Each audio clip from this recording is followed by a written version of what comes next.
That night was one of the stormiest nights of my life. Rain was beating against the windows of my house, and lightning lit up the sky like it was day. Right in front of my home in the yard was an old oak tree. I didn't know why I always felt uneasy about it. Something about that tree, even though it was quiet and still, made me nervous. It was midnight when there was a clap of thunder, so loud that I felt the whole house shaking. I went to the window and saw that the lightning had struck directly into the tree. For a moment everything was bright, and then there was total darkness. But at that moment I saw something strange. It seemed like a large shadow had risen from the side of the tree and was slowly moving towards the house. My breath caught in my chest. I must be dreaming, I told myself. It was just the smoke of the thunder. But when another clap of thunder lit up the sky, the shadow became brighter. Now I could tell it looked like a person, tall and faceless. My feet were glued to the ground, but I finally managed to move and pull the curtain. I could hear whispers from the yard. It was as if someone was saying something, but the words were not clear. I didn't dare look out the window again. That night I shivered under the blanket until morning, praying for morning to come sooner. The next day when I went outside, I saw a burnt oak tree with deep snow in its middle. But what froze my whole being was a trail that ran from the tree to the house and ended right under my bedroom window.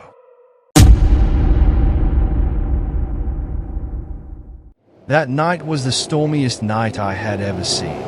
The wind shook the trees behind the house, and the sound of branches hitting the roof kept ringing in my ears.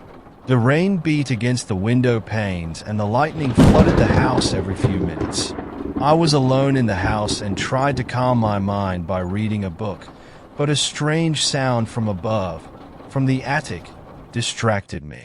Every time the lightning struck, for a brief moment, I saw something strange in the small attic window. It seemed to be a little girl with messy hair standing behind the glass. At first, I thought I was dreaming. But with each lightning strike in the sky, her face became clearer. Her eyes were staring at me as if she wanted something. My heart was pounding, but I decided to calm myself. Maybe it was just the shadows of the trees.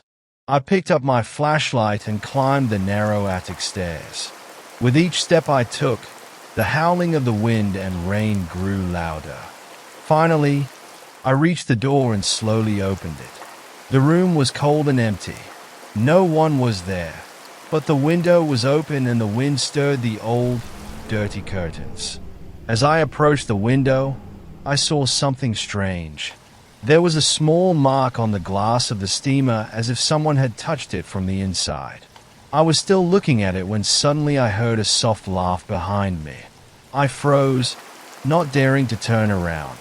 Still, when I heard slow footsteps approaching me, I dropped the flashlight and didn't remember anything else. When I woke up in the morning, I was in my bed. Everything was quiet, but when I looked out the window, I saw the same small hand mark on the glass. No one in our family dared go near the woods behind the house, especially on stormy nights. My mother always said, "That damn tree is nothing but trouble. Lightning loves it." She meant a big tree that stood right in the middle of the woods. There was something about that tree that made your skin crawl. Every time lightning struck it, a terrible scream would come from there. It sounded like someone was dying. I didn't want to believe it, but every time I heard the scream, I felt my heart stop for a moment. But something inside me, maybe that damn curiosity, wouldn't let me remain indifferent. I had to find out what this tree was really about. That night, a storm was coming. The sky was covered with black clouds and the sound of the wind howling through the trees. The whole family was inside the house and the door was locked. But I quietly took my flashlight and went out the back door. The wind grew stronger as I approached the tree. It was as if nature was trying to stop me.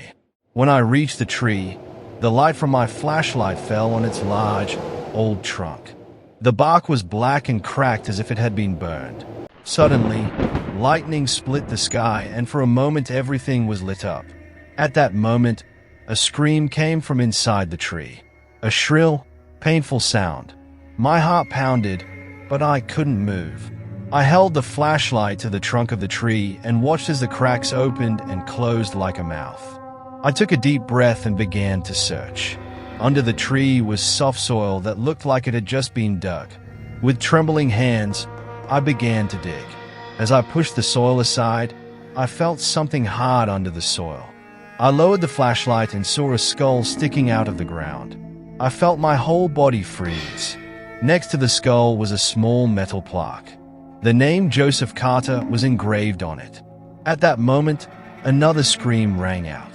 This time closer, as if right next to my ear. The skull slowly turned toward me. I jumped back and tried to run, but the branches of the tree moved, as if they were alive. One of the branches wrapped around my leg and pulled me hard to the ground. A voice whispered in my ear, "You're staying here too." I struggled with all my might and slammed the flashlight against the branches. Finally, I broke free and started running. I didn't care about the wind, the rain, the thunder anymore. I just wanted to get away from that cursed tree. When I got home, my family looked at me in fear. I couldn't say anything, but the next morning, when I looked into the forest, the tree had disappeared. Only a scorched, empty patch of land remained. But now every night in my dreams, I hear the same screams.